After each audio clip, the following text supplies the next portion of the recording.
Hello, my name is Misty Peacock, and I would like to talk with you today regarding the financial burden of cancer treatment. My current role in cancer care is focused on the financial aspects of cancer treatment. I am a revenue cycle manager at UNC Rex Cancer Care, and one part of my job is overseeing financial advocacy. We are faced with many challenges when we are working to equip patients with the knowledge and assistance they need to move through their cancer treatment successfully as it relates to their finances.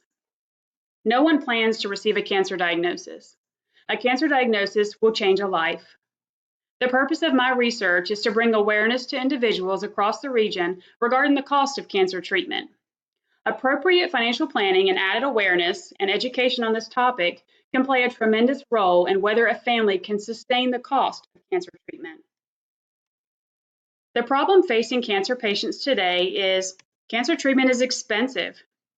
Also, cancer treatment is necessary. Looking forward to 2019, an article was published in a cancer journal for clinicians labeled Cancer Statistics for 2019. These numbers are very eye-opening, with the estimated new cancer cases in 2019 averaging over 1.5 million patients. The average number between male and female cases are close, both holding close to 900,000. Drug costs are an obvious burden on cancer patients, with 90% of Americans stating that cancer drugs are too expensive. Most new cancer drugs are priced higher than $100,000 per patient per year. This creates increasing financial toxicity for cancer patients and can have harmful effects on a patient's well-being. From 1995 to 2014, there was a sharp increase in the launch price of new cancer drugs, meaning the cost of a new drug being introduced to the market for the first time. We see the $100,000 per patient price more relevant for drugs launched between 2009 and 2014. The cost of these medications has led to shortened survival, with some patients refusing treatment because of the cost. Many patients skip doses, thinking they can spread it out and that the cancer treatment would still be effective. Also, many patients go into major debt that they can't afford or totally deplete their savings. There are solutions currently out there. The American Society of Clinical Oncology, or ASCO, was founded in 1964 and is based in Alexandria, Virginia. This organization has won many awards in teaching excellence, Partners in Progress, multiple awards in lectures and mentorship. Cancer Care is celebrating its 75th birthday this year. Cancer Care offers counseling, support groups, education workshops, publications, financial assistance, and many community programs. The JAMA network houses many journal articles ranging from not only cancer care, but other specialties such as cardiology, neurology, and surgery, just to name a few. The American Cancer Society was founded in 1913 by 10 doctors and 5 lay people in New York City. They are possibly the most recognized and largest organization that addresses the obstacles cancer patients face today. They offer assistance and information on understanding your diagnosis as a cancer patient, finding and paying for treatment, helping to teach how a cancer diagnosis in a family with children can have its own unique challenges, what to expect as a caregiver or a family member of someone with cancer, and how to deal with loss and grieving. The Association of Community Cancer Centers, or ACCC, is the most familiar to me. This organization has numerous resources for patient financial advocates, patients, and caregivers. They have a powerful community of more than 25,000 multidisciplinary practitioners and 2,100 cancer programs nationwide. They were founded in 1974 and work to bring together healthcare professionals across all disciplines in oncology to promote quality cancer care. ACCC provides resources on operations and management for programs and practices, reimbursement issues, policy and regulatory changes at the state and national levels, trends in cancer care, integrating new technologies and therapies, and much more. At this point in the discussion, I know you're probably wondering why we're still talking about this. While it is amazing that there are so many organizations out there that are set up to assist patients with the financial burdens of cancer care, many of these organizations seem untouchable.